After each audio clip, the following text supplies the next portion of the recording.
Buenas noches, qué lindo estar con ustedes. Y no sé si es para ustedes lindo que estemos nosotros, pero es otro tema, pero lo dejamos ahí. Pero bueno, las canciones ahí que Mauri pidió han traído algo de alivio a mi ser, porque la verdad que esta semana arranqué pensando por un lado, después continué por otro y a la tercera, la vencida, como que bueno, creo, Señor, bajo tu guía y tu temor que me has dado estas palabras para compartir y muchas de las canciones y los temas que surgieron ahí dentro de esos temas que cantábamos para alabar a Dios, bueno, decían bastante de lo que vamos a estar considerando. Bien ha dicho Mauricio que una está casada y la otra está en camino, porque es así. Ayer tuvimos una reunión familiar, comparte por Zoom, y ya con la planificación de lo que se viene para el segundo round. Así que increíble cómo los años pasan, pero también por otro lado es maravilloso ver que cuando pasan bien las cosas bajo la guía de Dios, cuando se ha podido caminar en integridad y disfrutar de la obra de Dios en el corazón, las decisiones correctas, eso alienta, da mucho gozo y bueno, obviamente que simplemente palabras de agradecimiento a Dios, ¿no? Por lo bueno que es Él con nosotros. Saben que quiero leer el pasaje el capítulo de 2 Corintios, en una versión que yo estudio y medito y he sacado algunos apuntes para compartir con ustedes. No ha sido nada muy profundo, pero creo que sí nos va a hacer bien.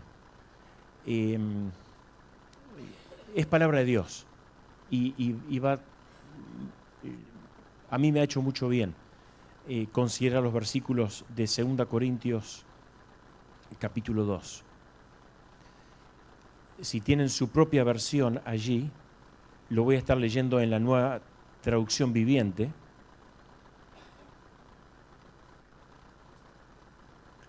Así que decidí, dice el apóstol Pablo, que no les causaría tristeza con otra visita dolorosa. Pues, si yo les causo tristeza, ¿quién me alegrará a mí? Por cierto, no será alguien a quien yo haya entristecido. Por eso les escribí como lo hice, para que cuando llegue no me causen tristeza los mismos que deberían darme la más grande alegría. Seguramente todos ustedes saben que mi alegría proviene de que estén alegres. Escribí aquella carta con gran angustia, un corazón afligido y muchas lágrimas. No quise causarles tristeza, más bien quería que supieran cuánto amor tengo por ustedes. Versículo 5, no exagero cuando digo que el hombre que causó todos los problemas los lastimó más a todos ustedes que a mí. La mayoría de ustedes se le opusieron y eso ya fue suficiente castigo. No obstante, ahora es tiempo de perdonarlo y consolarlo. De otro modo, podría ser vencido por el desaliento. Así que ahora les ruego que reafirmen su amor por él. Les escribí como lo hice para probarlos y ver si cumplirían mis instrucciones al pie de la letra. Si ustedes perdonan a este hombre, yo también lo perdono. Cuando yo perdono lo que necesita ser perdonado, lo hago con la autoridad de Cristo en beneficio de ustedes, para que Satanás no se aproveche de nosotros. La versión 60 dice, para que no gane ventaja, pues ya conocemos sus maquinaciones malignas.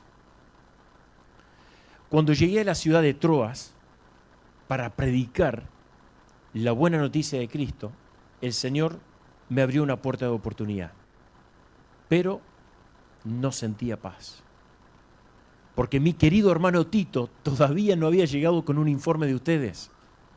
Así que me despedí y seguí hacia Macedonia para buscarlo.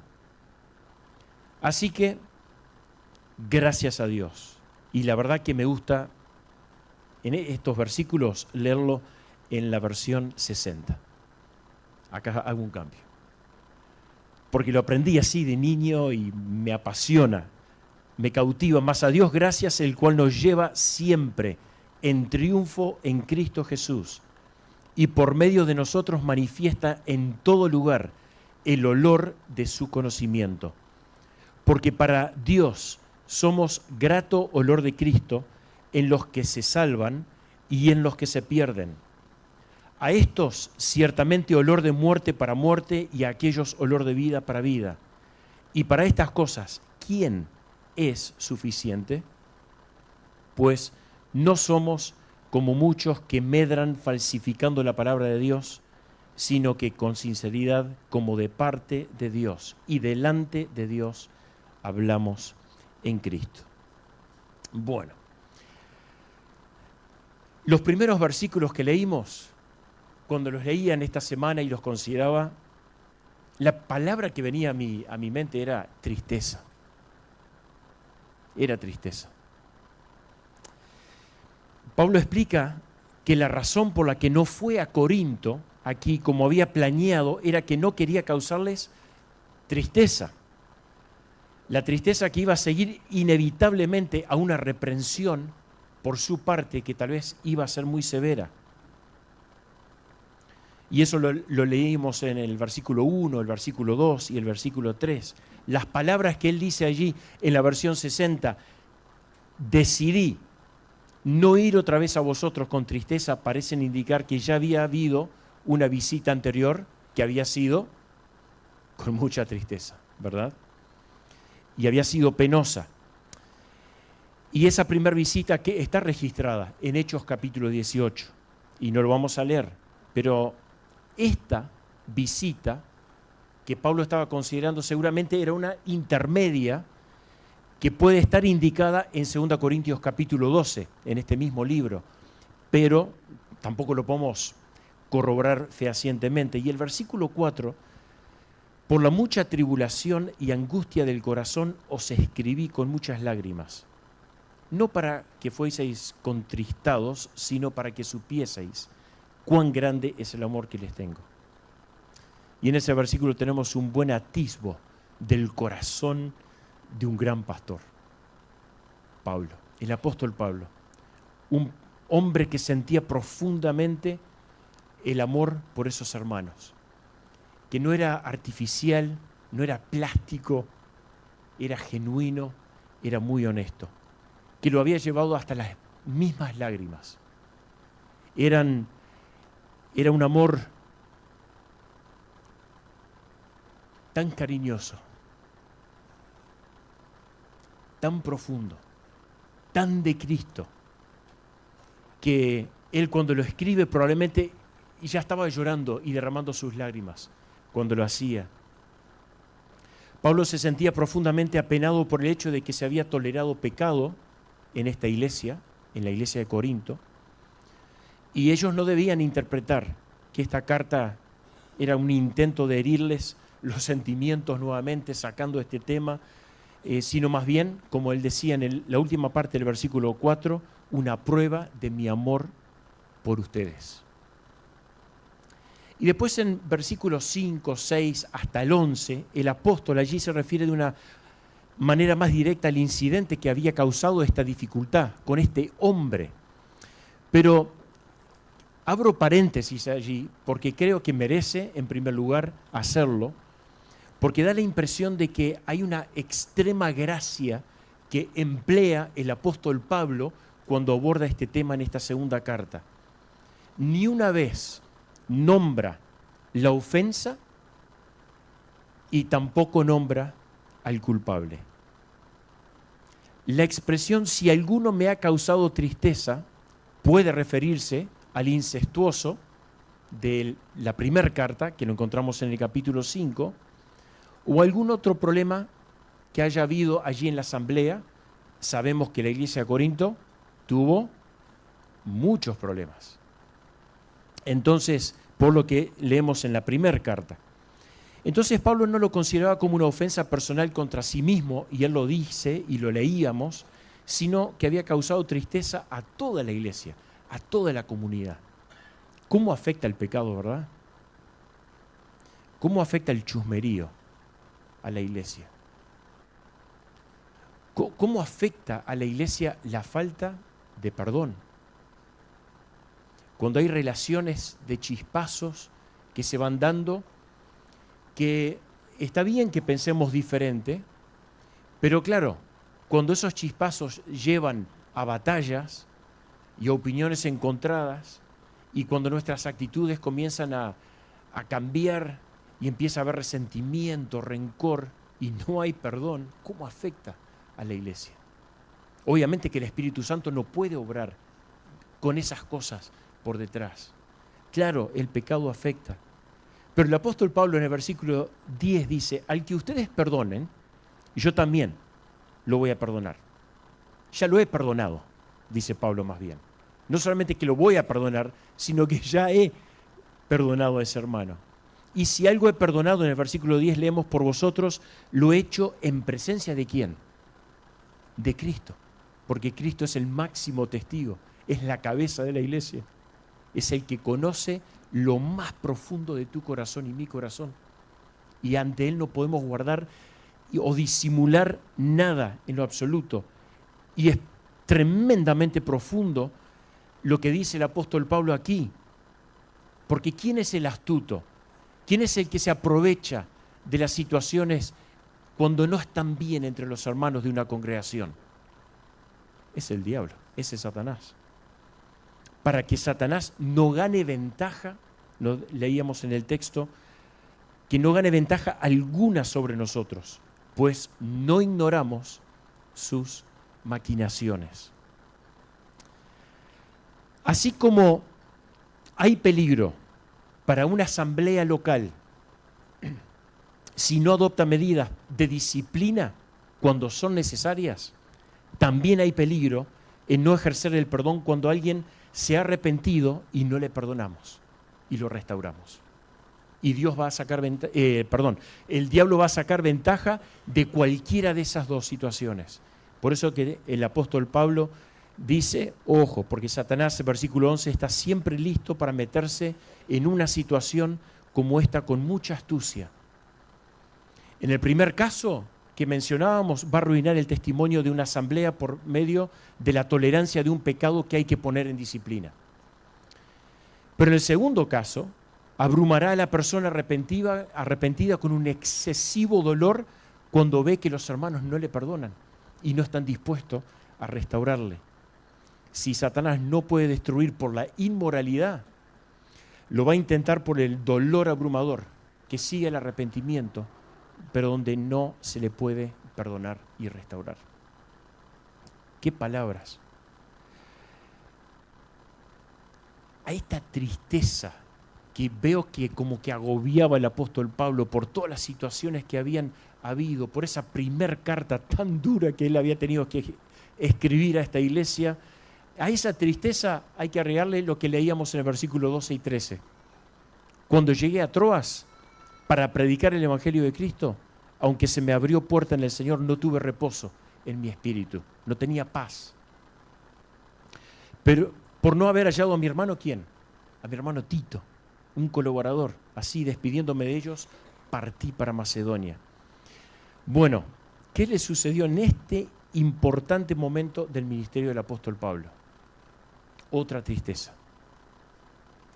Pablo había dejado Éfeso y se había dirigido a Troas con la esperanza de poder encontrarse allí con Tito y de conocer algunas noticias sobre esta iglesia de Corinto. Y cuando llega a Troas, dice, lo leíamos, que se abrió una puerta tremendamente ancha, una oportunidad para predicar el Evangelio de Cristo. ¿Y qué le pasó ante esta gran oportunidad al apóstol Pablo? No sé si llegaron a prestarle atención en algún momento a esto. El espíritu de Pablo estaba tan triste, tan agobiado, Tito no estaba allí para darle informe, ese colaborador del corazón, fidelidad, lealtad en el ministerio, trabajo en conjunto.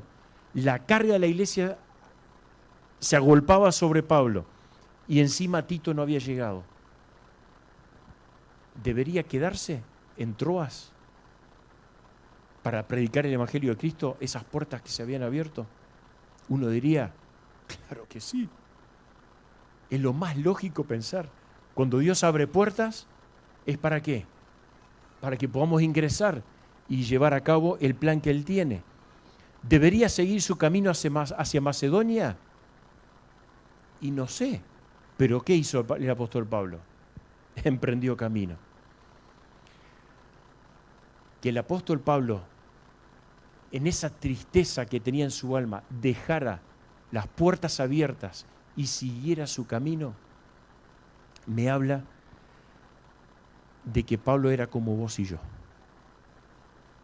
Hay momentos donde la tristeza, por diferentes razones, y en esa soberanía que cantábamos, llega a nuestra alma por alguna razón, empezamos a decidir algunas cosas que tal vez no están mal, pero perdemos la oportunidad de decidir sobre cosas que están muy buenas y que son muy oportunas y las dejamos pasar.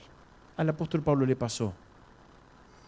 Yo lo que me pregunto es, ¿se habrán sentido avergonzados estos hermanos en Corinto de que parte de la decisión del apóstol Pablo habían tal vez sido ellos en generar tanta tristeza?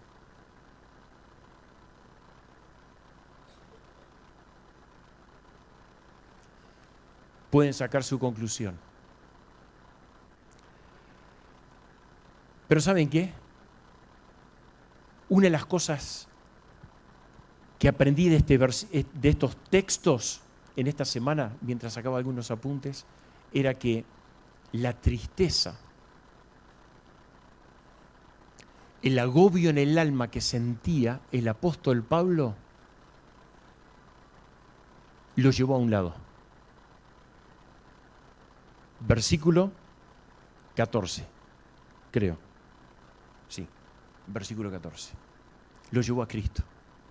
Esa profunda tristeza, agonía, peso, carga que tenía el apóstol Pablo en su vida, lo llevó a Cristo. Y a experimentar y a pensar en la segunda palabra que les quiero dejar. La primera era la tristeza, pero ahora la segunda es triunfo. El triunfo que da Cristo. Pablo acá parece como que saltara del pantano del desaliento y emprende vuelo como un águila saliendo hacia arriba, buscando las alturas de Cristo, dejando ese escarnio y ese dolor y ese desaliento atrás y enfocándose arriba en el Señor de señores, el Rey de reyes, buscando la dirección, buscando su fortaleza, y allí el apóstol Pablo mira al triunfo. No mira el triunfo suyo o triunfos pasados de él, porque nosotros en nuestra humanidad podemos peligrar, mirar para atrás y buscar aliento y sustento y soporte en el triunfo del pasado, los éxitos del pasado. No es donde fue el apóstol Pablo. Pablo tenía muchos éxitos a donde podría haber apelado. Él fue al triunfo de Cristo. Prorrumpe allí en una acción de gracias y dice, pero gracias a Dios, quien siempre nos lleva en triunfo en Cristo Jesús. El cuadro que leíamos de versículos 14 al 17, Pablo acá toma la figura de los desfiles triunfales de los conquistadores romanos.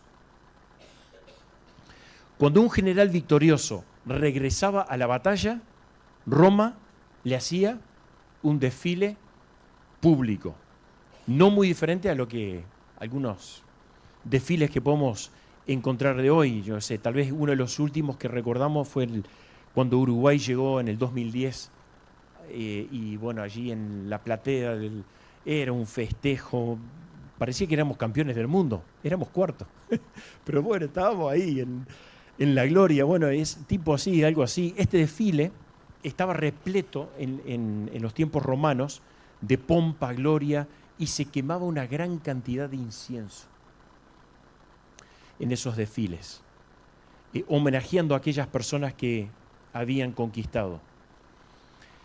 En el desfile, tanto soldados como oficiales disfrutaban de la gloria y la alabanza del pueblo. Había mucho ruido.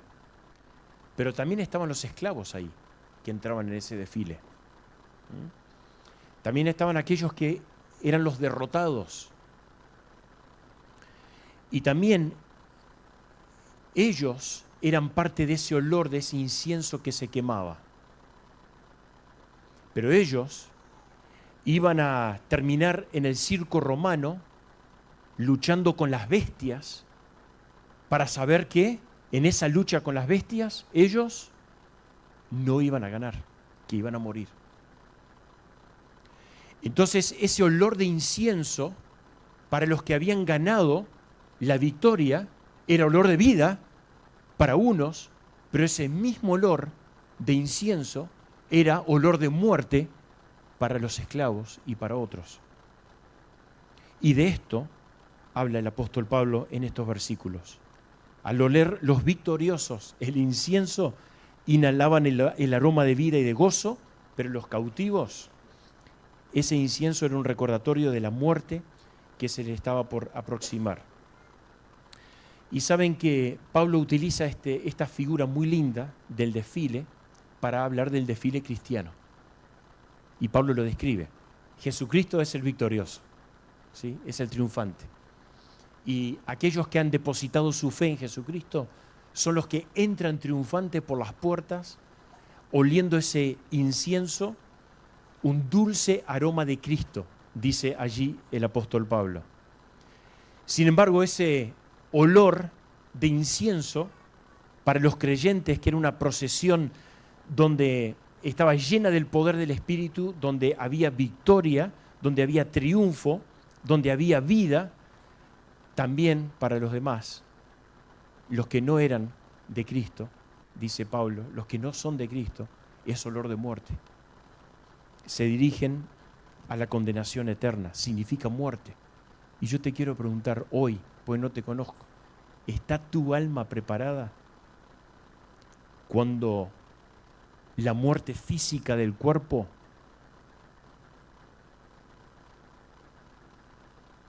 llegue? ¿Estás preparado? ¿Estás preparado para la muerte física del cuerpo? Porque detrás de la muerte física del cuerpo está la muerte espiritual del alma. ¿Has resuelto este tema con Dios mismo? Porque el apóstol Pablo nos está diciendo que el triunfo en su vida y el aroma de Cristo que él podía disfrutar en el triunfo de Cristo era por su persona, la persona de Cristo. Y tal vez hoy te estás dando cuenta, yo, Cristo, he escuchado el nombre nomás, pero tal vez tengo que prestar atención, aprender un poquito más, buscar a Cristo, entender, bueno, Cristo, ¿quién es? ¿Qué propósito hubo en Dios en 2000 años, hace 2000 años, en 5000 y pico de la creación de la humanidad, que apareciera Cristo y revolucionara y que hubiera un antes y un después de Cristo? Bueno, piénsalo. Te quiero invitar a que lo pienses. ¿Estás preparado para enfrentar la muerte física? Entendiendo que la muerte espiritual no tiene ganancia sobre tu vida, es necesario que vayas a Cristo para tener esas garantías. El olor de muerte es propio del pecado, porque la paga del pecado es muerte. El pecado nos distancia de Dios y necesitamos acercarnos a ese regalo de Dios, que es Cristo Jesús, porque el amor de Dios ha sido mostrado a través del Hijo de Dios, a través de Jesucristo. Entonces el olor del incienso para el ejército, para el pueblo romano, que para algunos era de victoria, triunfo, para otros era de muerte. Y saben que este doble efecto de una misma cosa es ilustrada en la Biblia de varias formas. Yo les voy a dar dos del Antiguo Testamento que me vinieron a la mente rápidamente, pero una fue el caso de José. José fue olor de muerte para el panadero, pero fue olor de vida para el copero. Aquellos que saben la historia y si la quieren indagar pueden ir a Génesis 40. Después el arca de Dios, que fue tomada por los filisteos, causó muerte, destrucción, ahí en 1 Samuel capítulo 5 aproximadamente. Pero después cuando ese arca de Dios va a la casa de Obed-Edom, ¿qué hubo? Mismo objeto, totalmente diferente repercusión. Había prosperidad, había bendición. Y queridos, hoy me gustaría invitarte, si no has conocido a Cristo, que busques a Cristo, para poder disfrutar del olor del triunfo de Cristo, un lindo olor. Y yo me di cuenta que le había puesto un título al mensaje y ahora me estoy acordando.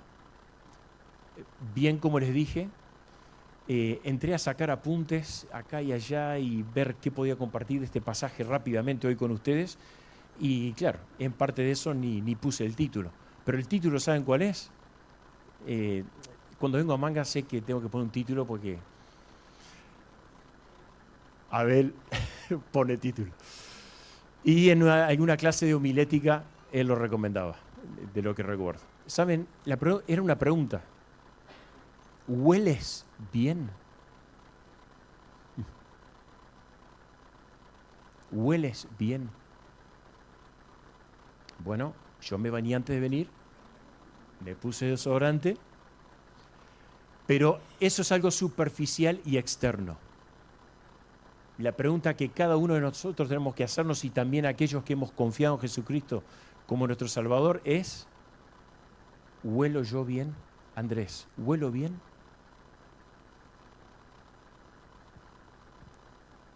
Bueno, tenemos en el apóstol Pablo una extraordinaria vida donde él procuraba vivir en el triunfo a pesar de la tristeza.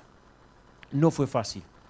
Y tal vez hoy algunos de ustedes que están sirviendo a Dios, donde ponen horas, donde ponen sacrificio, invierten en la vida de algún niño, de un adolescente o de un matrimonio, y de repente ves que se cae y todo el esfuerzo que hiciste, la entrega, el tiempo, las energías, y vos decís, Señor, ¿qué pasó con esta persona? Y tal vez hasta te llevan las lágrimas. Tal vez en algún momento, cuando vos estás sirviendo a Dios, le decís, Señor, ya no doy más, estoy cansado, no quiero más. Y te desalienta. A veces también hay desilusiones con las que tenemos que luchar.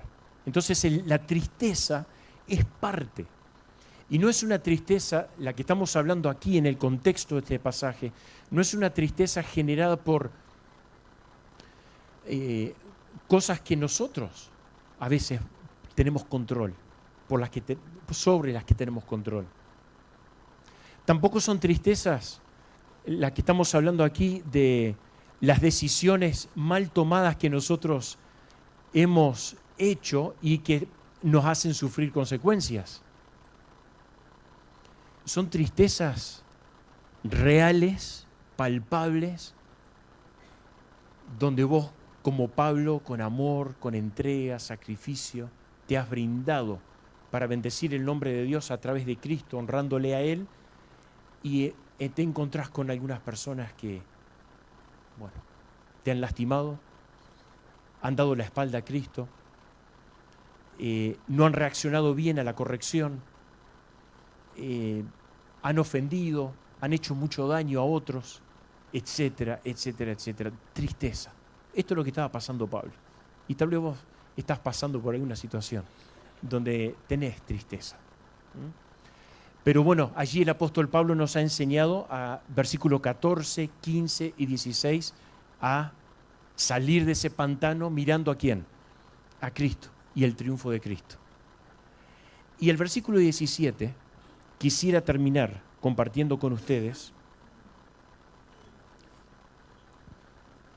Debo ser breve porque, como les dije, saqué apuntes rápidamente y acá no vengo a payar ni por favor, que ni se me pase por la cabeza hacer algo de esto. Entonces vamos a terminar con el versículo 17.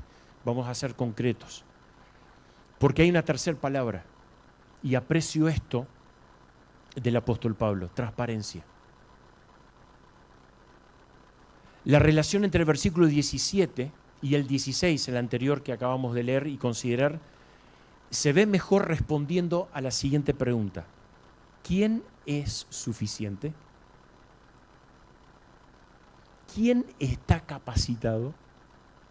Yo te quiero preguntar, ¿vos estás capacitado? Ay. He luchado muchas veces con esta pregunta. ¿Estoy capacitado? Nosotros lo estamos porque no somos como muchos, dice el apóstol Pablo, que falsifican la palabra de Dios. Y hay mucho de esto a nuestro alrededor.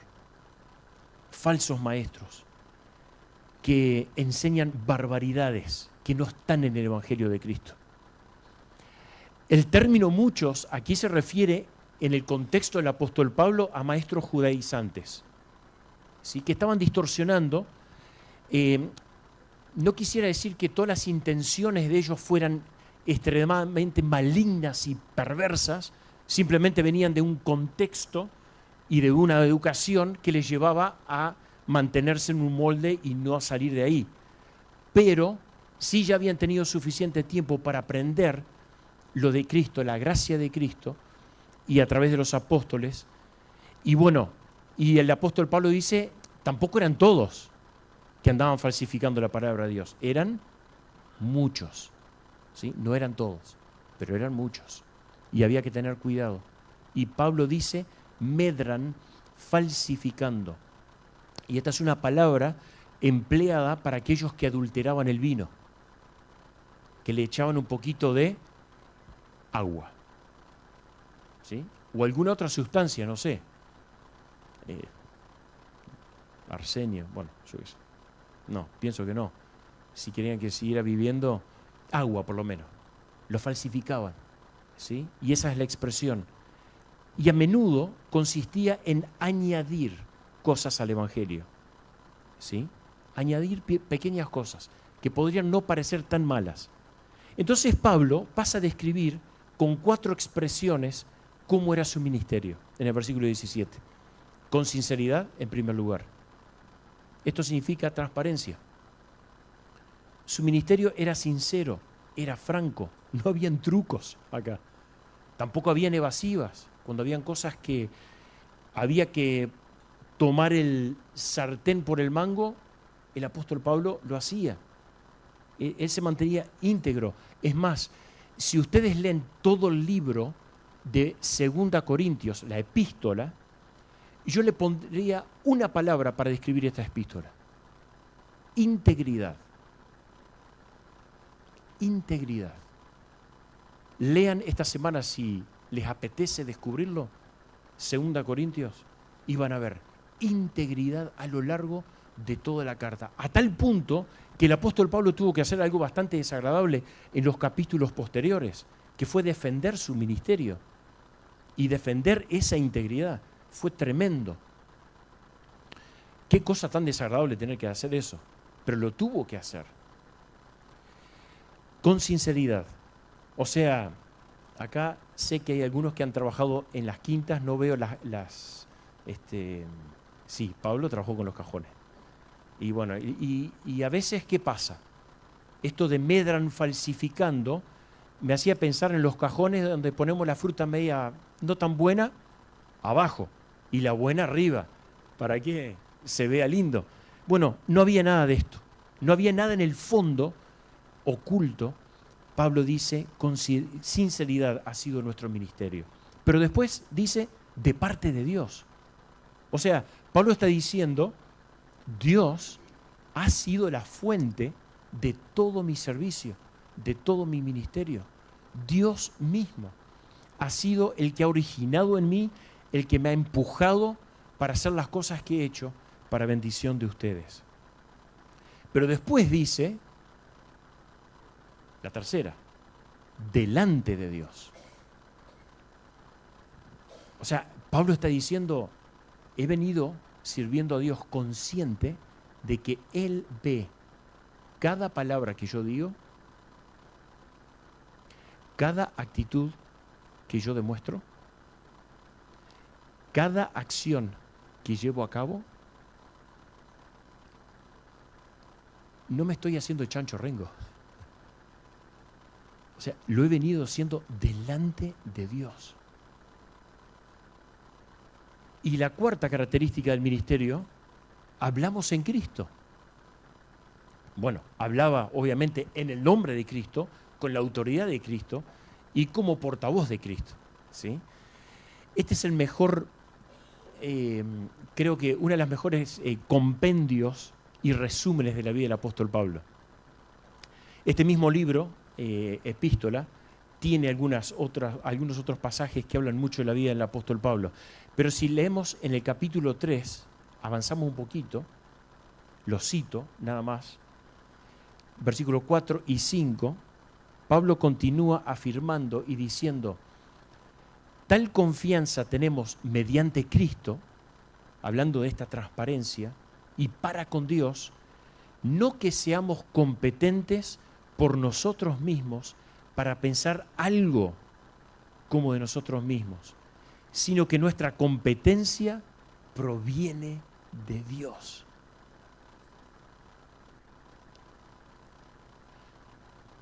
Hablar de mí mismo y de mi ministerio es un síntoma espeluznante de que estoy lleno de ego y orgullo.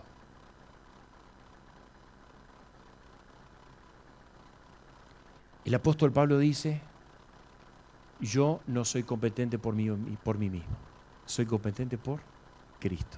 Él me ha hecho competente. Y Pablo utiliza en esos textos una palabra muy importante, muy significativa, que es pensar. Y esto lo hemos venido analizando con Leticia como matrimonio. ¿Qué es lo que estoy pensando de mí mismo? Y ahí Leticia me tiene que me tiene que dar porque acomodate atrás un poquito, ubicate, y yo con más ternura, ¿no? Obviamente, no le voy a andar haciendo un pero, queridos, el pensamiento, lo que pasa por nuestra mente. Yo puedo estar acá arriba hablando estas palabras bonitas y considerando esto, pero mi mente está muy infestada de cosas que no corresponden y que no están bien. Y debo guardar mi mente. Y aquí Pablo dice, tal confianza tenemos mediante Cristo para con Dios, no que seamos competentes por nosotros mismos para pensar algo como de nosotros mismos. Nuestra competencia viene y proviene de Dios. Básicamente, Pablo no servía a los hombres. No servía a los hombres, servía a Cristo.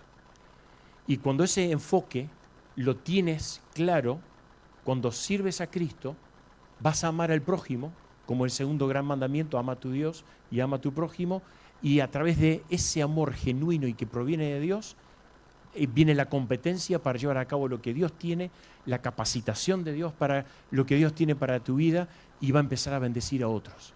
Pero lo va a empezar a bendecir desde Cristo estando en el centro, y no lleno de ti mismo, de tus propias miserias, de tus propios errores y de tus pensamientos a veces egoístas y llenos de orgullo.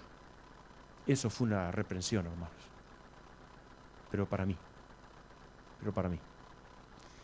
Pero quiero terminar elevando la nota.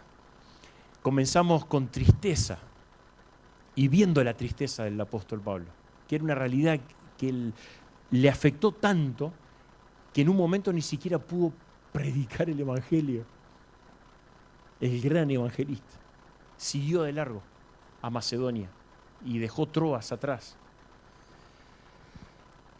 Pero, así como estaba en ese pantano de la tristeza, resurge, se levanta mirando al triunfo de Cristo.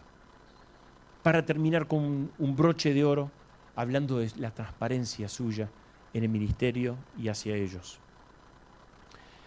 Era sincero en el método, en su mensaje, en su motivación. Qué lindo, hermanos, entender que todo lo que estamos haciendo en lo más privado de nuestro hogar, donde nadie nos ve, y tal vez ni siquiera nuestra esposa nos ve, todo sea para la honra de Dios y la gloria de Cristo. Y que todo lo que hagamos fuera y que se vea y que se pueda entender como wow, esté impregnado del amor y la humildad de Cristo y para la honra de Cristo, porque Dios todo lo ve. Entonces, si tuviera que poner una palabra para esta epístola, ya les dije, era integridad. Y una segunda frase abajo, explicativa, un Dios que todo lo ve. Ve tus tristezas, pero te capacita y fortaleza para que seas triunfante en Cristo, viviendo con esa transparencia. Que Dios bendiga su palabra y oramos para terminar. Padre, gracias por este capítulo. Es breve, es muy lindo, no hemos podido abarcar todo, pero sí nos vamos con el espíritu que había en ese corazón del apóstol Pablo y nos hace bien.